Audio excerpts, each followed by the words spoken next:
The railway was the first wholly elevated line in Britain, the first elevated railway in the world to be worked by electric trains, the first line to be controlled by automatic signalling, and from 1921 by a system of coloured light signals. And it is also credited with installing one of the first escalators at a railway station. It opened to the public on March the 6th, 1893, over the 5-mile section from Alexandra in the north through the city centre to Herculaneum in the south.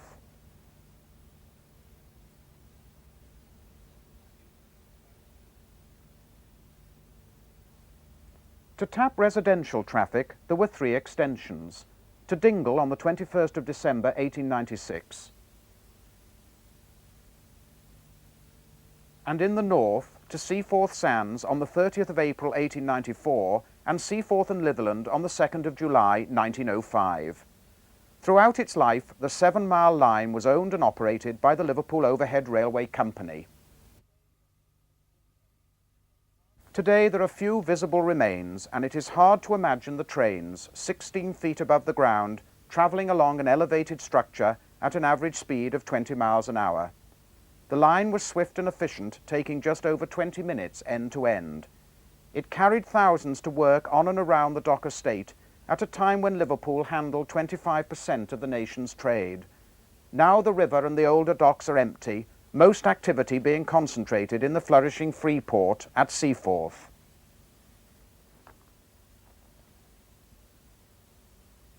But memories of the railway and its unique rolling stock survive.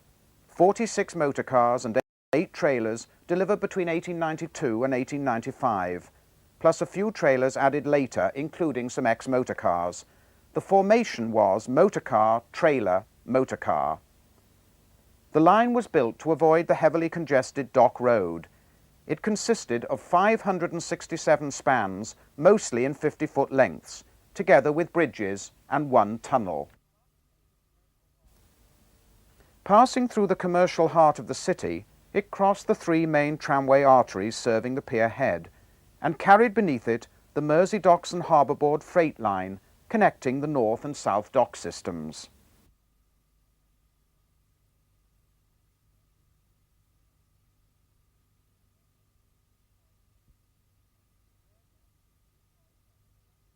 A rare glimpse of a 2-car train passing Stanley Tobacco Warehouse shortly before 2-car operation was discontinued in the 1930s.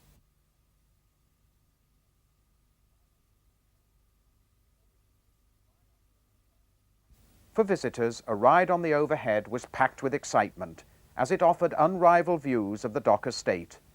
These sequences were taken by G.H. Hesketh in 1949, when the docks were still benefiting from the post-war boom in trade.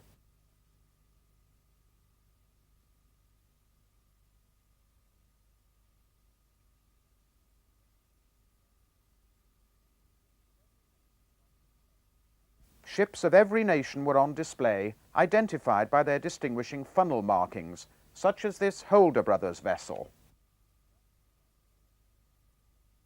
Gladstone Dock was opened in 1927, and a new overhead railway station in 1930.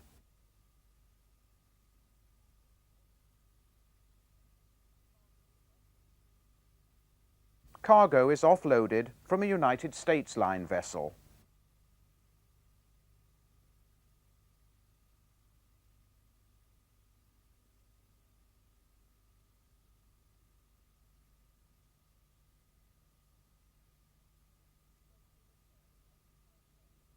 Essential repairs occupy the men at Canada Graving Dock, including using long brushes to apply rust-preventing red oxide.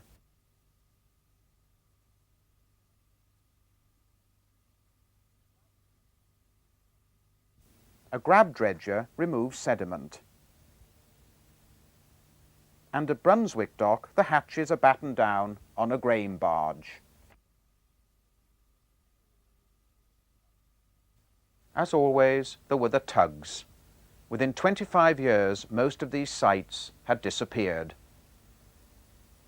By 1955, the future of the overhead was in jeopardy. £2 million was required to renew the elevated structure, and like the city's surviving trams, this unique line would soon be gone.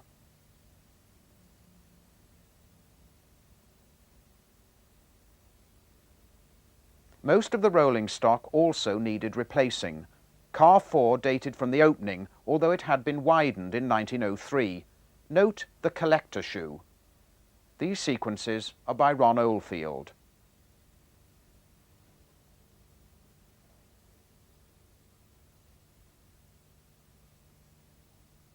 Eight complete trains had been modernised between 1947 and 1955.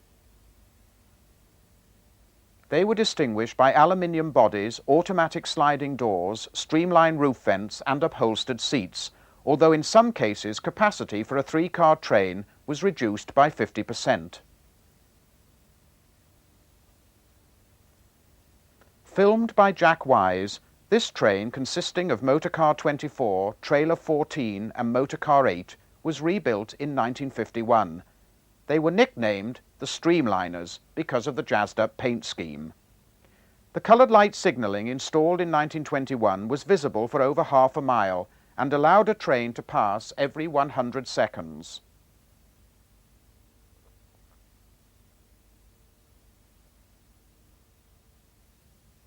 All units still retained their original trucks and control equipment, together with 75 horsepower motors installed in the 20s. 1956 was to be the railway's last full year of operation, as the directors of the company were seeking parliamentary sanction to close the line on December the 30th.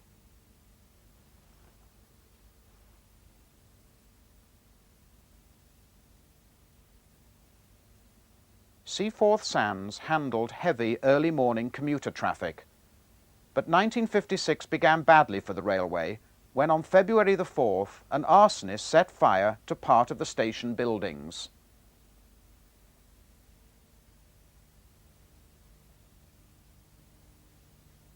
The flames later engulfed two trains standing overnight in the station, destroying cars 2, 4, 6 and 12.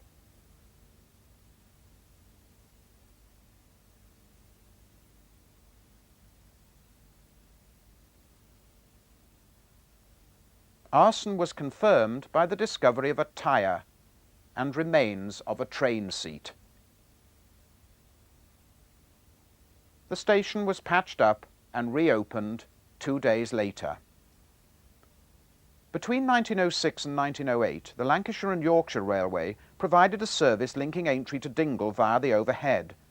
From 1908 to 1940, this route was used twice a year on race days, and between 1947 and 1956 on Grand National Day only.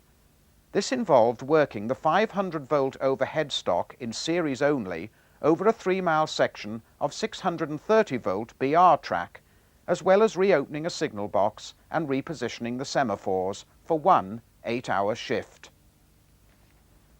The annual ritual attracted cameramen such as John McCann, who filmed the race day specials on their final day, the 24th of March 1956. The collector shoes on the leading car 13 cause spluttering and arcing as the train passes North Mersey Junction box, approaches Aintree on the Liverpool Exchange Ormskirk line,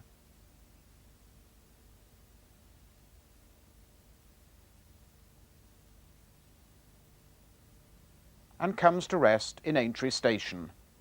This 3-car set was still virtually in original 1893 condition. Note the unusual symmetry of this train. The width of the trailer coach is shorter by 10 inches than the two motor cars, which have both been widened in 1902. A light engine off a race day special working.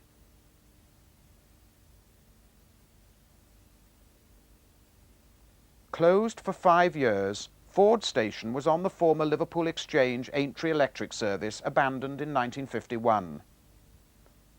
Midland Compound 40681 and Jubilee Class Resolution negotiate the west end of Aintree Yard.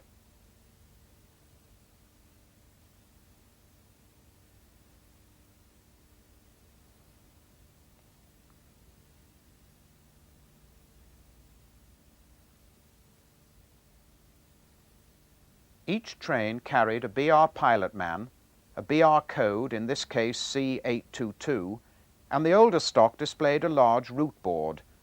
This train of wide cars had an overall seating capacity of 242.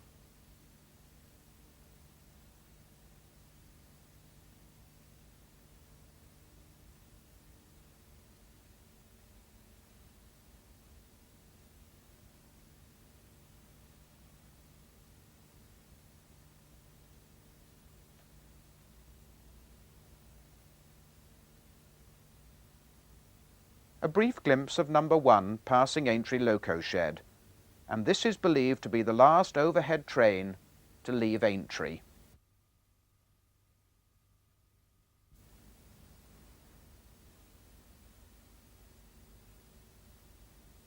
Knowing that the line was likely to close, Geoffrey Ashwell, Peter Matthews, Jim Joyce and Jack Wise all filmed aspects of the railway in the city centre.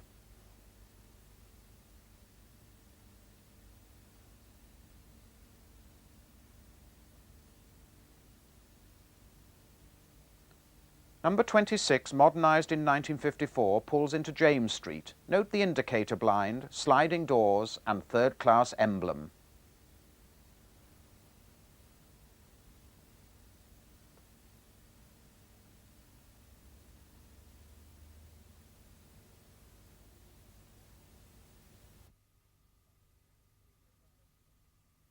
From James Street Overhead Station, it was possible to see a few yards away the entrance to James Street Underground Station on the Mersey Railway.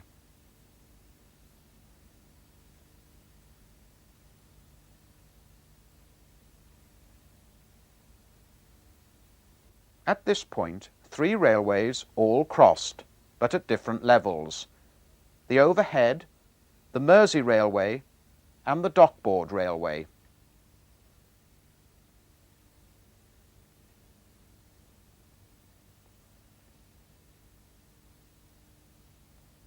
To minimise wheel squeal either side of this bowstring girder bridge at James Street, flange lubricators were used.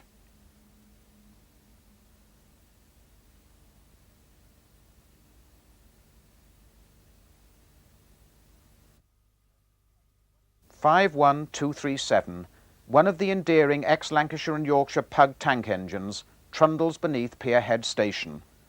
The baffles above the chimney were meant to disperse the smoke, but over the years the constant passage of these locos had contributed to corrosion of the overhead structure.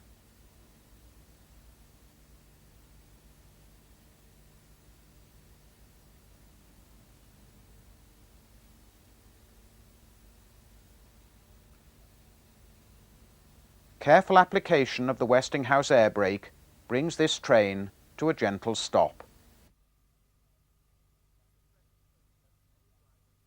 With the threatened closure, many drivers must have looked back to the days when the line was vital to the war effort, and every attempt was made to keep the trains running.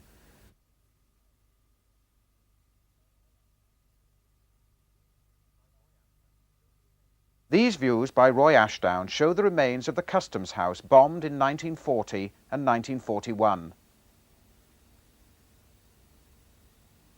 Customs House Station was renamed Canning in 1945.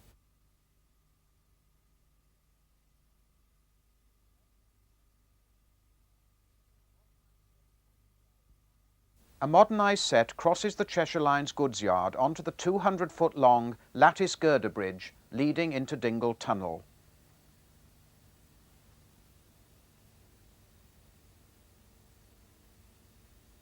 Today, by far the largest concentration of remains survive at the south end of the line, including the 3/4-mile-long tunnel, which also incorporates Dingle Station. The island platforms, signal box, track and passengers have long gone. But the storage siding area is still identifiable.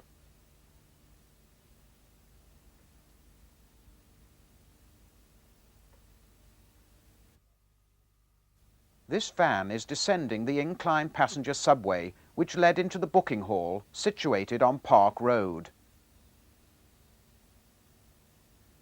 The building itself has since been demolished.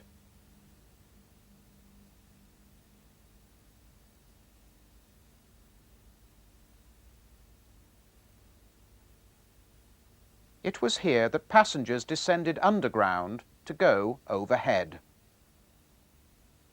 The tunnel portal was cleaned as part of the 1984 Garden Festival. Close by, two former stanchions.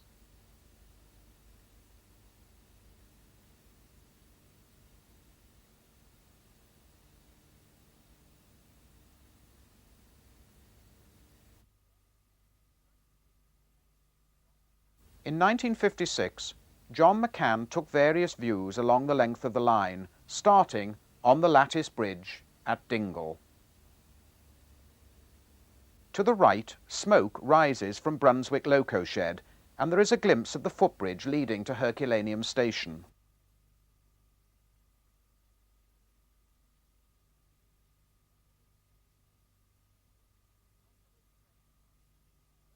After this train passes, note the difference in width between original cars 3 and 4, the latter being widened in 1903.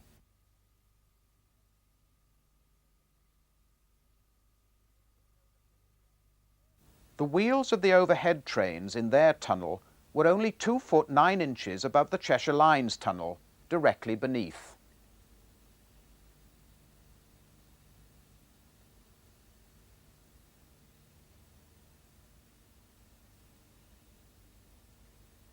Herculaneum Shed was the original station closed in 1896 when the line was extended to Dingle.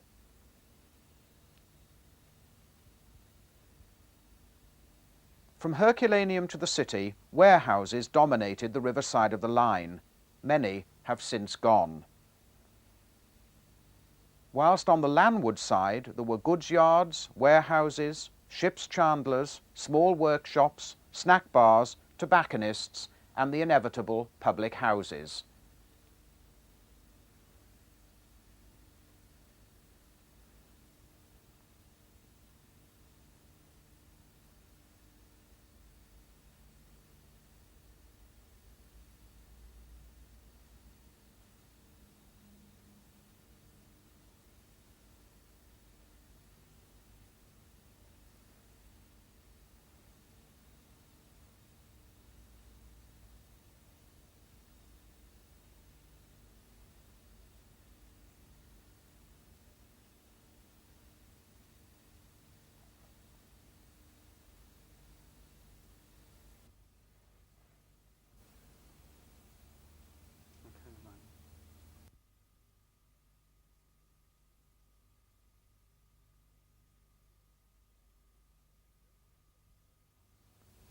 The only location where the line passed under rather than over a bridge was north of Nelson Dock Station, where it descended to street level to pass beneath the Bramley Moor high-level branch opened by the Lancashire and Yorkshire Railway in 1855. Note the train pulling away from the coal staiths towards Sandhills. This was the only section of ballasted sleeper track. Throughout the rest of the elevated structure, the flat-bottom rail was laid on longitudinal timbers fixed to the decking.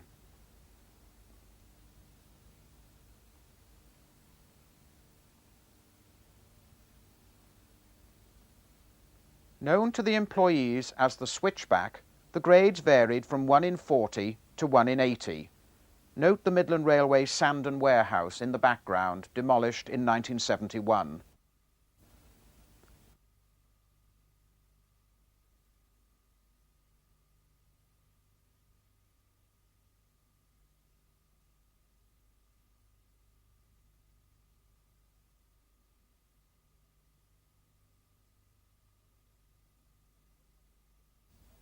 With typical Liverpudlian wit, the regulars pointed out that whilst at Dingle passengers went underground on the overhead, at Gladstone and Huskisson they walked over the overhead. At both stations the riverside platform lay inside the security-conscious dock estate, so all exits and entrances were by footbridges onto the landside platform and the dock road. Note the old-style enamel station sign. These were replaced by imitation London Transport logos at some stations in 1947. And the suffix dock was also omitted.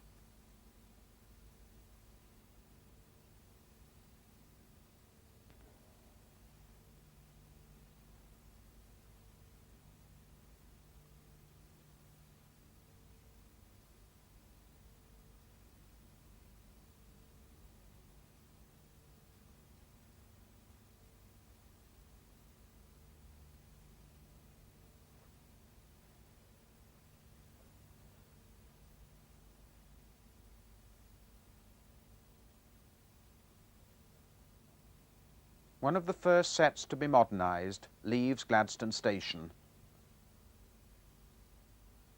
Note the base of the footbridge.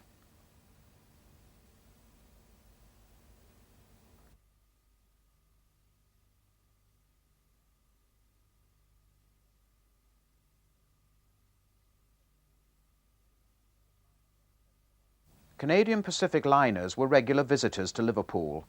The Empress of Scotland, launched in 1929, left the River Mersey for the last time on the 31st of December 1957.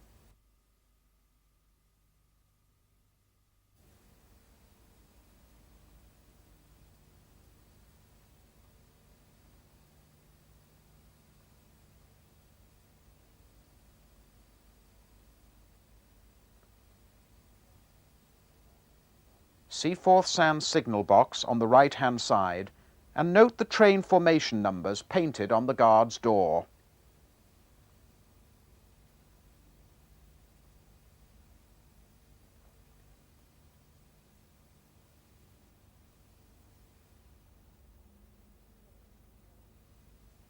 Today, Seaforth and Litherland is one of the intermediate stations on the busy Southport line.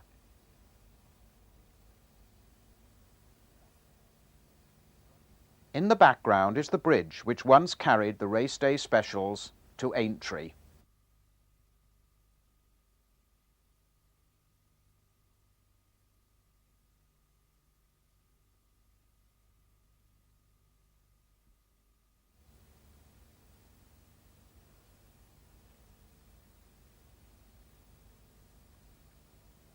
In 1956, an ex-LMS Electric is outbound to Southport, whilst number 4 passes Seaforth South signal box.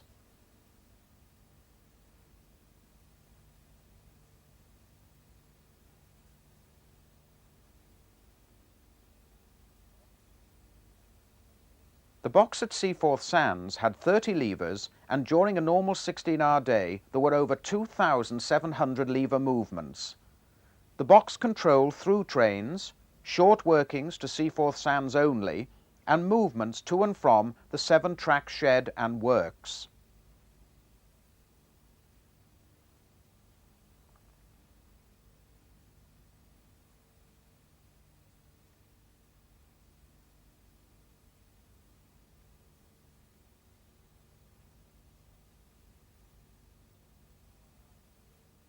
Note the Cunard liner Coronia in the background.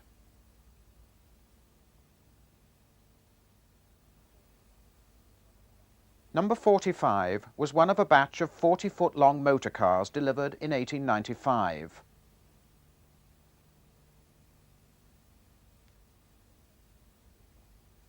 Number 20, delivered in 1892, was 45 foot long and 10 inches wider than number 45.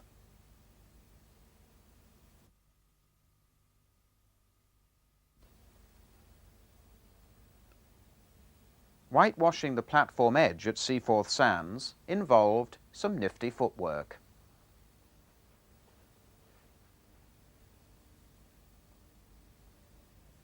As predicted, the railway closed on December the 30th, 1956. Campaigns to reopen the line stopped demolition of the structure until the 23rd of September 1957, just 9 days after the closure of the city's last trams. The withdrawn stock was stored at the north end until broken up, only 3 cars escaping.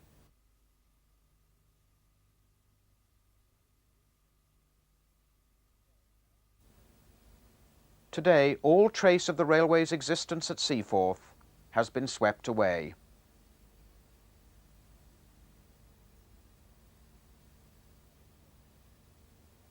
Steam locomotives continued to operate around the dock estate until November 1965, and diesels until August 1973.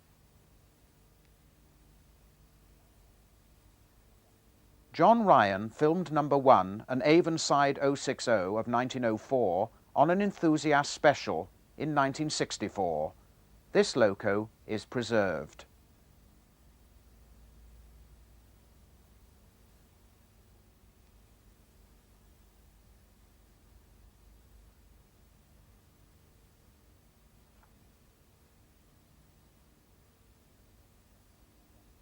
The overhead structure was once directly above these tracks.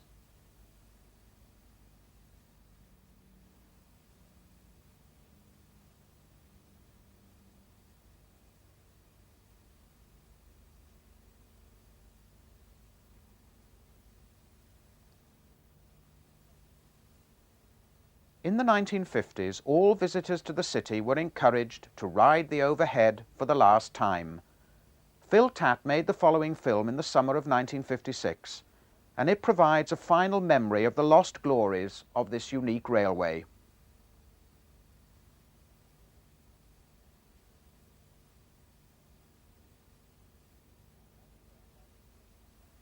Offset by the majestic grandeur of Gladstone Dock, a train curves into Seaforth Sands, once the terminus for the company's short-lived feeder tram service to Great Crosby, which closed in 1925.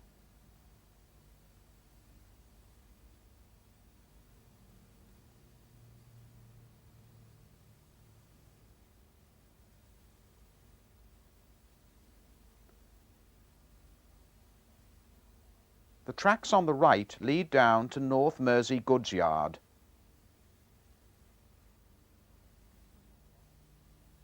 And the signal box in the distance on the left controlled the annual race day specials.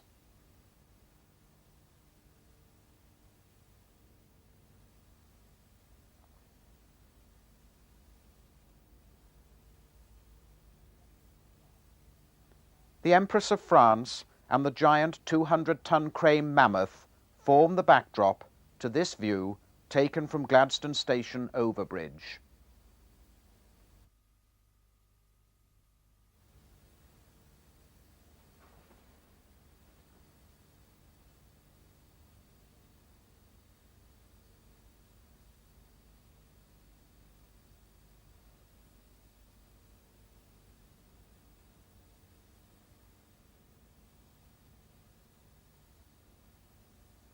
Approximately 1/6 of the elevated structure comprise bends and curves, like this particularly tight one at the north end of Alexandra Station.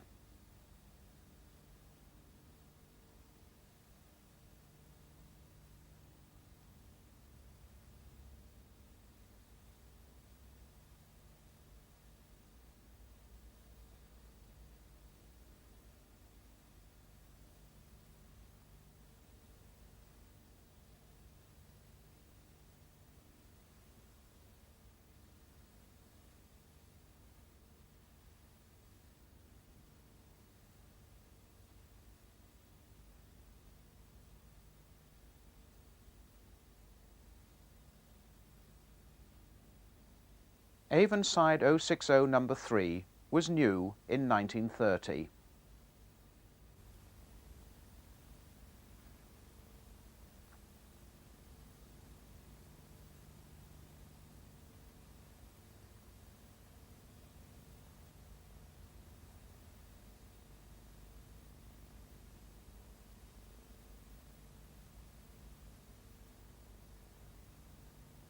Coal wagons in Bramley Moor Dock, opened in 1844, are seen in these two views of the switchback.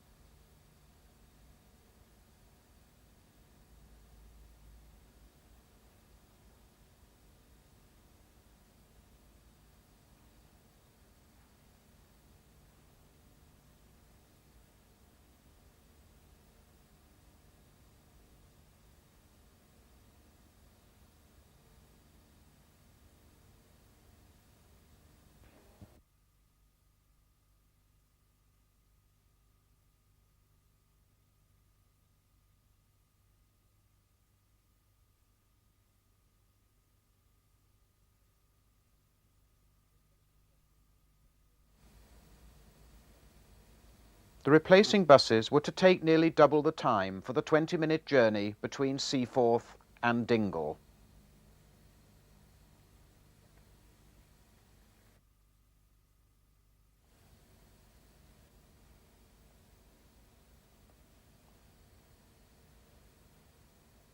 emerging from Dingle Tunnel, seen from inside the driver's cab.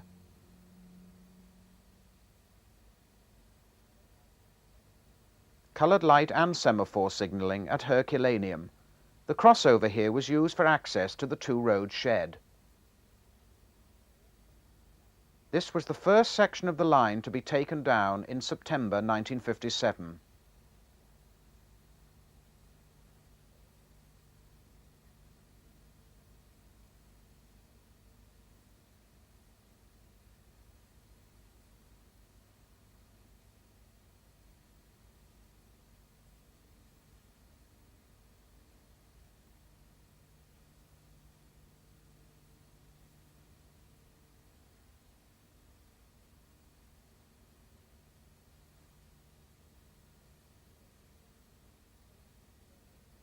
Approaching Pierhead Station with its unusual overall roof.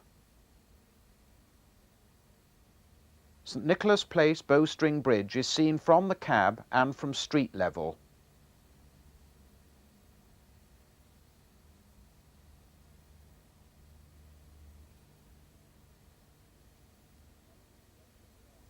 The elegant red brick warehouses on New Quay have long been demolished.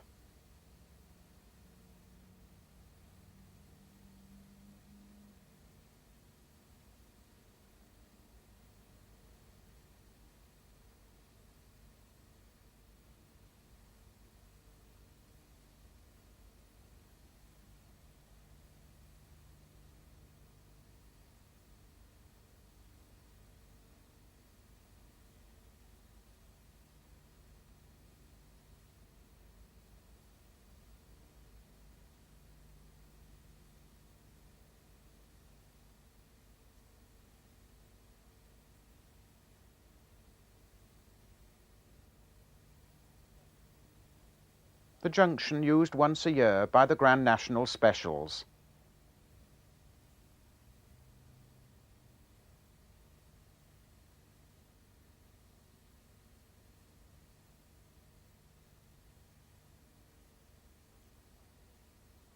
And finally, a three-car train rounds the curve to Seaforth and Litherland.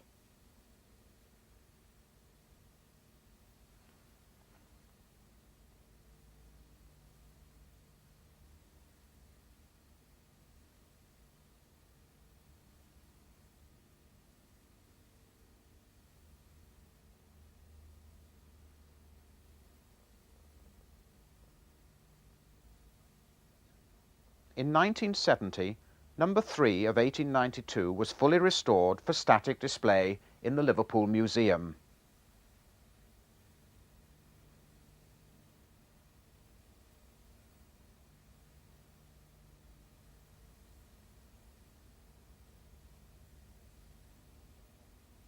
It is also possible to see modernised trailer number 7 at the Steamport Museum in Southport. In 1993, the railway would have been 100 years old. To mark the occasion, it would seem appropriate to reconstruct a length of the overhead structure in the vicinity of Albert Dock, and possibly operate a service with replica trains. This would indeed be a fitting monument to one of the country's most unusual and original railways, the Liverpool Overhead. Some of the profits from the sale of this video and our other presentations will be given to tramway restoration.